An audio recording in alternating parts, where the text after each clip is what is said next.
नमस्ते। कक्षा 7 अध्याय 18 अपशिष्ट जल की कहानी। अपशिष्ट जल क्या होता है? तो ये झाग से भरपूर तेल मिश्रित काले भूरे रंग का जल जो सिंक, शौचालय, लॉन्ड्री आदि से नालियों में जाने वाला जल अपशिष्ट जल कहलाता है। विश्व जल दिवस 22 मार्च 2005 को संयुक्त राष्ट्र की जनरल असेंबली ने 2005-15 की अवधि को जीवन के लिए जल पर कार्य के लिए अंतर्राष्ट्रीय दशक के रूप में घोषित किया। अपशिष्ट जल में से यदि प्रदूषकों को अलग कर उनका उपचार किया जाता है तो इस प्रक्रिया को वाहित मल उपचार कहते हैं। इसके अलावा अगर हम देखें तो वाहित मल क्या होता है? घर, उद्योगों, कृषि कार्य, खेत या अन्य मानवीय क्रियाकलाप में उपयोग किया जाने वाला जल अपशिष्ट जल को जो जनित करता है उसे वाहित मल कहते हैं। वाहित मल जो है एक बहुत जटिल मिश्रण होता है जिसमें निलंबित ठोस, कार्बनिक और अकार्बनिक अशुद्धियाँ, पोषक तत्व, मृतजीवी और रोगवाहक जीवाणु और अन्य सूक्ष्मजीव होते हैं। इसी तरह हम देखते हैं सीवर क्या होता है। ये एक परिवहन तंत्र की भांति होता है जो वाहित मल को उसके उद्गम स्थल से निपटान स्थल तक ले जाता है। अपशिष्ट जल उपचार संयंत्र में किस प्रक्रियाओं का जो है उपयोग किया जाता है? तो उसमें जो भी होता है, पहले जो अपशिष्ट जल को ऊर्ध्वाधर जो लगी हुई जो वर्टिकली जो छड़ होते हैं उसकी शलाका से गुजार कर जो भी जैसे पॉलीथीन या जो भी और बड़े बड़े जो अपशिष्ट होते हैं उनको अलग किया जाता है। फिर अपशिष्ट जल को ग्रिट बालू से अलग करने वाली टंकी में ले जाया जाता है जिसमें महीन कण वगैरह जो हैं वो अलग होते हैं। उसके पश्चात अपशिष्ट जल में तैरने वाले जल और ग्रीज की अशुद्धि को हटाने के लिए मगचित्र का प्रयोग किया जाता है ताकि जो उसकी स्लज वगैरह जितने भी होते हैं उन सबको दूर किया जाए।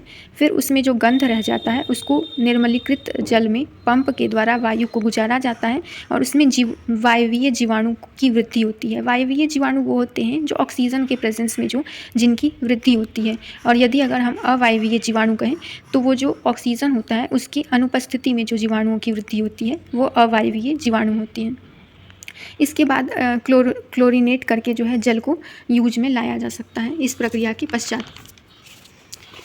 और यही जो इसके वेस्ट होते हैं जिनको शुष्क आपंग कहते हैं, ये इनका उपयोग खाद के रूप में भी किया जाता है और ये कार्बनिक पदार्थ और पोषक तत्व फिर से मृदा में वापस चले जाते हैं और इनका उपयोग एक खाद के रूप में करने के लिए सक्षम होता है। जल को जो है वितरण तंत्र में निर्मुक्त करने से पहले उसमें क्लोरीन या जो ओजोन गैस होती है उसको डालते हैं ताकि जो भी रासायनिक जो रोगाणु रहते हैं उनसे बचाव किया जा सके। यदि अगर हम घरेलू अपशिष्ट पदार्थ की बात करें तो इसके लिए हमें सुझाव दिए जाते हैं कि जो भी खाना पकाने के तेल होते हैं और उनमें जो उपस्थित वसा होते हैं वो नाली में नहीं बहाना चाहिए, क्योंकि ये जो भी होते हैं एक जगह जमकर और एक परत बनाते हैं और यही परत जो है उनके जो अपशिष्ट पदार्थ का जो निर्मुक्तिकरण होता है उनको जब बहाया जाता है तो उसमें अवरुद्ध करके उसके मार्ग को जो और ज़्यादा गंदगी फैला सकते हैं। पेंट, विलायक, कीटनाशक, मोटर तेल या औषधि जो भी रासायनिक पदार्थ होते हैं इन सब को भी डायरेक्ट जो है नाली में बहाने से मना किया जाता है, क्योंकि ये जो जल ये जो होते हैं जितने भी पदार्थ ये सूक्ष्म जीव जितने भी उपस्थित होते हैं जो अपशिष्टों के निपटान में सहायक होते हैं उनको मार देता है और इस वजह से ये सब चीज़ें मना की जाती हैं। वहीं कहा जाता है जैसे कि जो चाय पत्ती हमने चाय बनाने के उपरांत प्राप्त किया या जो भी ठोस खाद्य पदार्थ हमारे किचन में बच जाते हैं या जो मृदु खिलौने होते हैं या सैनिटरी टॉवेल होते हैं उन सबको कूड़ेदान में नहीं फेंकना चाहिए, उनको जो है अलग तरीके से जो है डिस्पोज करना चाहिए और जो कपड़े होते हैं या जो भी इस प्रकार की जो चीज़ें होती हैं उन सबको अलग अलग प्रकार से जो है उनका निपटान करने की व्यवस्था करनी चाहिए। इसी संबंध में एक बात कही गई है कि जो 2016 का वर्ष था उस समय स्वच्छ भारत सरकार के द्वारा लाया गया ताकि ये जो भी अपशिष्ट पदार्थ हैं इन सब का सही ढंग से निपटान किया जा सके और लोगों में जानकारी फैल सके। यहाँ पे कुछ बातें कही गई हैं कि जो कार्बनिक अशुद्धियाँ होती हैं, हमने जो वाहित ठोस मल वगैरह था उसके संदर्भ में बात की थी, तो उसमें देखते हैं कि अकार्बनिक अशुद्धियाँ क्या होती हैं। तो ये मानव मल, जैविक अपशिष्ट पदार्थ, तेल, यूरिया,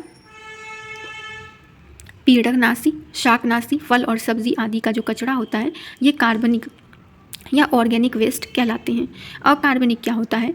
ये नाइट्रेट, फॉस्फेट, धातुएं और फास्फोरस, नाइट्रोजन मुक्त पदार्थ ये सभी जो है इसके अंतर्गत आते हैं। जीवाणु के अंतर्गत जो है हैजा और टाइफाइड आदि रोग उत्पन्न करने वाले विब्रियो कोलेरा और साल्मोना पैराटाइफी।